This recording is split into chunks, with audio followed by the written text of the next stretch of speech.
Hello, what's up mga nakama? Alam nyo ba na yung DJI Osmo Action 6 mga nakama ngayon? Ito, bago to mga nakama. Pero hindi to sponsor naman. Hindi to in-sponsor ng DJI. So, sarili kong pera to.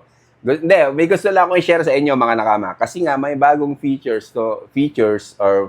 tong DJI. Actually, marami kaya features. Pero yung isang feature lang ang i-content natin ngayon, i-share ko sa inyo, no? Yung DJI Osmo Action 6 mga nakama is may features siya na pwede siyang i-connect dito sa may earpads natin or earbuds na meron kayo. So, kung anong earbuds man kayo, earpads na meron dyan, pwede nyo na siyang i-connect dito, no? So, ituturo ko sa inyo kung paano siya i-connect.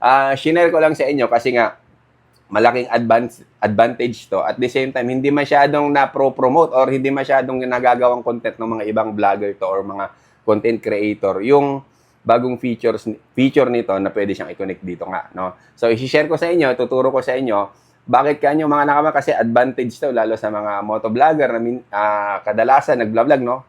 Mga motovlogger, no? Minsan ako rin, nagvlog din ako sa motor, ginagamit ko rin, no? So, advantage to mga nakama kasi kung wala kayong medyo yung budget nyo is tight, tapos tawag na ito, titipid kayo, no? Pagdating sa mga accessories ng mga action cam nyo or pang motovlog nyo, pwede nyo gamitin itong earbuds or airpads na meron kayo. Connect nyo lang siya. So, ituturo ko sa inyo kung paano gamitin. Actually, nagawa ko na siya mga nakama. So, paparinig ko sa inyo, papakita ko yung sample audio test na ginawa ko. So, let's go! So, yun mga nakama, no, pakita ko sa inyo kung paano i-connect siya. So, on lang natin yung DJI Osmo Action 6 natin. Tapos, swipe lang natin pababa. Tapos, slide natin pa right. Then, hanapin natin yung earbuds icon or airpads icon, kung anong tawag yan, no? Click lang natin yan. Yun. Actually, sa akin kasi mga nakama, na-connect ko siya. Gaya ng sabi ko, nagamit ko na siya nung nakaraan. So, na-test ko na. So, yung pinapakita ko lang sa inyo. Kaya pagka tanggal mo, yun, pinutin natin. Yun, nag-connect na siya, no? So, ganun lang kadali mga nakama, no? No hassle, no? Back natin. Yun. So, makikita nyo dyan, pag nagsasalita tayo, hello, test mic, yun. Gumagana yung sa may taas niya, no? May green, may yellow, red. So, it means connected na siya, no? Pwede nang gamitin kung kayo nagmomotor kayo, instead na gumamit pa kayo ng alternative, ng ibang microphone. So, ito yung alternative natin kung meron kayong mga earbuds dyan or AirPods, Bluetooth, na pwedeng i-connect dito sa DJI natin. So, yun mga nakama, no? Ngayon naman, mga nakama, kung hindi nyo naman gagamitin, pinatay nyo, ang itry natin ngayon, kung pwede naman siya sa quick capture, no? Kasi, minsan kasi, pag hassle naman, pag on and off tayo, mas on and off tayo sa camera natin, is mas, tawag nito, mas malaki yung battery percentage na nababawas. So, pag quick capture lang tayo, pindutin lang natin yung top bottom niya. Ito, may quick capture na button siya. So, quick capture lang natin. Yun. So, it means nagre-record na siya, mga makikita nyo. Tanggalin natin to. Labas natin yung earbuds natin. Try natin kung mag-automatic na. Yun. Kita nyo mga nakama, no? Automatic siya na magko-connect. Basta naka-on yung earbuds nyo. So, al laking kon neto mga nakama, no?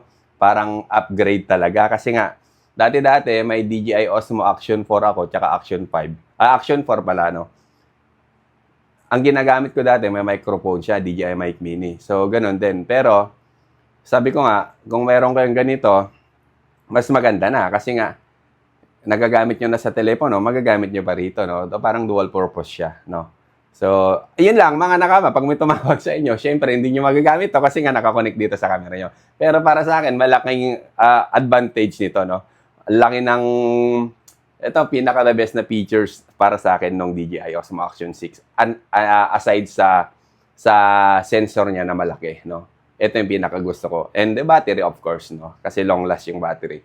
So, yun mga nakama, no? So, try naman natin sa motor mismo, no? Kaya lang, lalagay ko sa tenga ko. Or, pwede din naman ilagay ko siya dito sa harap ng chin, sa may chin pipe ko. Para pag magsasalita ako, maririnig. Pero, Sa ngayon, try ko muna lagay sa tenga ko kung ano yung bang kalalabasan. So, tignan natin.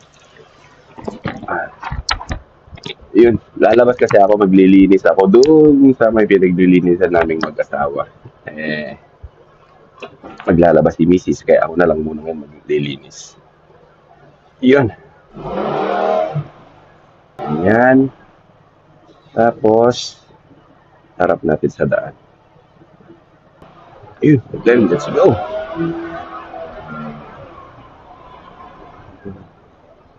Ay, sobrang init ngayon. Sobrang init. Tirik na tirik naman yung araw. Di rin mawari weather dito sa Taiwan eh.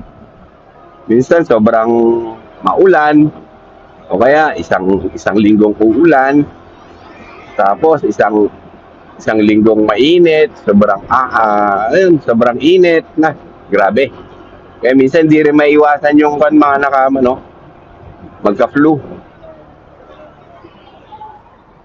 So, yun nga mga nakama, no? Narinig nyo naman. So, pinakita ko sa inyo yung sample video footage natin, yung sound quality ng DJI Osmo Action 6 natin, tsaka nung any AirPods or earbuds na meron tayo. So, para sa akin, mga nakama, no? Na totally, kung i-rate ko siya, nasa mga A7 to 8, no? Na totally very, very good, no? Na totally very good.